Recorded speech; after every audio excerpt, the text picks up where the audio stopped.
ക്രൈസിസിന് പിതാവ് തന്നെ ഒരു മാർഗം കണ്ടെത്തണം. സോറി സർ, ഇല്ല, അവരെ കണ്ടുപിടിക്കാൻ പറ്റിയില്ല. അരിച്ചു പറക്കാൻ ഇനി ഒരു സ്ഥലം ബാക്കിയില്ല.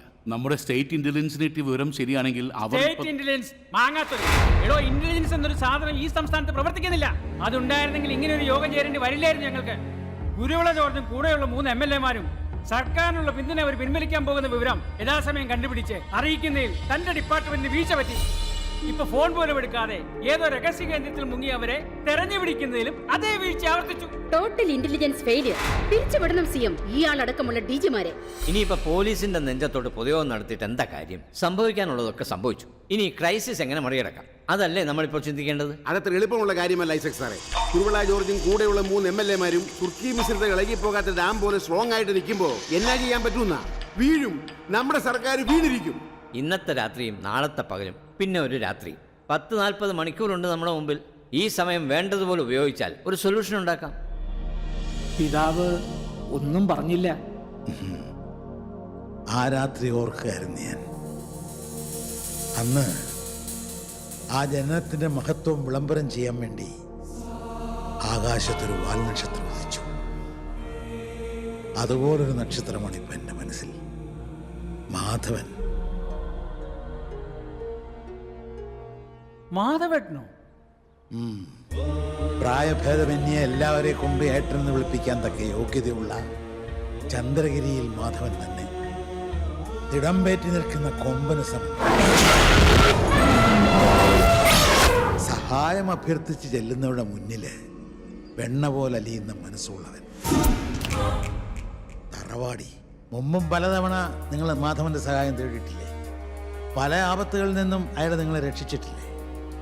സഭയുടെ കീഴിലുള്ള പ്രൊഫഷണൽ കോളേജുകൾക്കെതിരെ പ്രതിപക്ഷ വിദ്യാർത്ഥി സംഘടനകൾ നടത്തിയ സമരം അക്രമാസക്തമായപ്പോൾ അതൊന്ന് അവസാനിപ്പിക്കാൻ എന്നെ സഹായിച്ചത് സഭയുടെ കൂടെ വോട്ട് നേടി ജയിച്ച അധികാര കസേരയിലേറിയ നിങ്ങൾ ആരുമല്ല, മാധവനാ.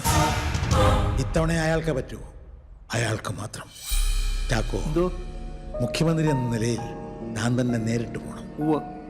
എൻ്റെ സഭയുടെയും പ്രാർത്ഥനയുണ്ടാവും. മാധവൻ രക്ഷിക്കും.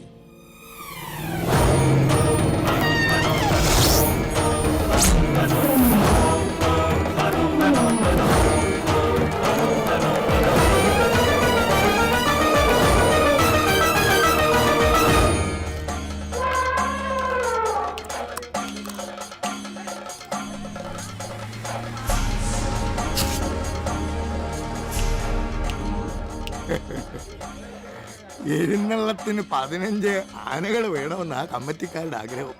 ആനകൾ 15, മേളത്തിന് പെരുവനവും മട്ടന്നൂരും കല്ലൂരും അടക്കം സകല പ്രമാണിമാരും. കൂട്ടുപുരയില് 7 ദിവസവും 2 നേരം അന്നദാനം. ദേവരുടെ പൂരം നടക്കുമ്പോ വിശന്നിരിക്കുന്നവരായിട്ട് ആരും ഉണ്ടാവരുത് ദേശത്ത്. എന്താ വേണ്ടെന്ന് വെച്ചാൽ ശാരദയോട് പറഞ്ഞാൽ മതി, തരാക്കാം. മാധവേട്ടാ, മാധവേട്ടാ, സിഎം വന്നിരിക്കുന്നു. സിഎം വന്നിരിക്കുന്നു മാധവേട്ടനെ കാണാൻ. മാധവേട്ടാ, നമസ്കാരം.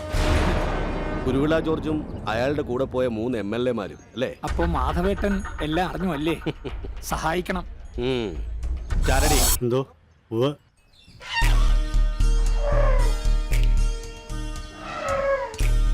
കഴിഞ്ഞ തവണയും കുറച്ചു മാസങ്ങൾ മാത്രമേ എനിക്ക് ഭരിക്കാൻ കിട്ടിയിട്ടുള്ളൂ എന്ന് മാധവേട്ടൻ അറിയാലോ.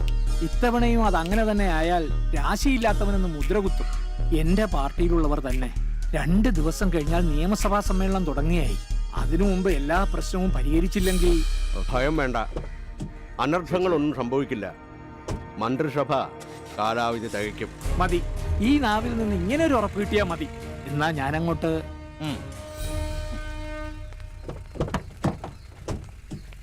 എന്തായാലോ? കുരുവിള ജോർജിന്റെ ബന്ധുക്കളെയും സുഹൃത്തുക്കളെയൊക്കെ ഞാൻ വിളിച്ചു. അവരെ ഒന്നും അയാൾ കോണ്ടാക്ട് ചെയ്തില്ല. ഇങ്ങനെ രഹസ്യമായിട്ട് ഒളിച്ചു കഴിയുമ്പോ ബന്ധുക്കളെയും സുഹൃത്തുക്കളെയും ബുദ്ധിക്ക് സ്ഥിരതയുള്ള ആരെങ്കിലും വിളിക്കോ ജമാലെ? അവന്റെ ഒരു സെറ്റപ്പ് ഉണ്ടല്ലോ. എന്താ ചെല്ലമ്മ ജോസഫ്, അമ്മണിക്കുട്ടിയോ? ആ മഹിളാ വിങ്ങിന്റെ ചെല്ലമ്മ ജോസഫ്, കുരുവിള ജോർജിന്റെ. അത് തന്നെ, അവളെ വിളിക്കാം. Hello hello, Jamala. മാധവേട്ടന്റെ ഊഹം തെറ്റില്ല. ചെല്ലമ്മയെ വിളിച്ചിട്ടുണ്ട് 3 തവണ. അവരിപ്പോ ബെല്ലാരിയില്ല. ഓ, ബെല്ലാരി.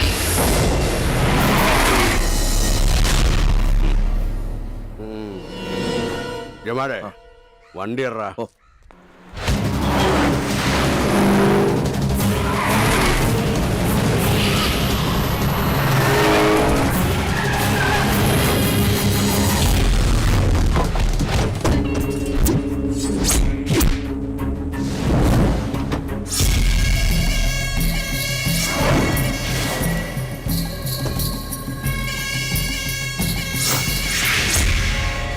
കേരള രജിസ്ട്രേഷനുള്ള വണ്ടി ബല്ലാറിയുടെ ബോർഡർ ക്രോസ് ചെയ്ത് കഴിഞ്ഞു എന്നറിഞ്ഞപ്പോ തന്നെ എനിക്ക് വിവരം കിട്ടി. നീ ആരുടെ തമ്പി? പോലീസാ? അല്ല. ആരായാലും നീ വന്നത് എന്തിനാണെന്ന് എനിക്ക് നല്ലതുപോലെ അറിയാം, കുറുവിള ജോർജ്. പക്ഷേ ആ മോഹം നടക്കില്ല.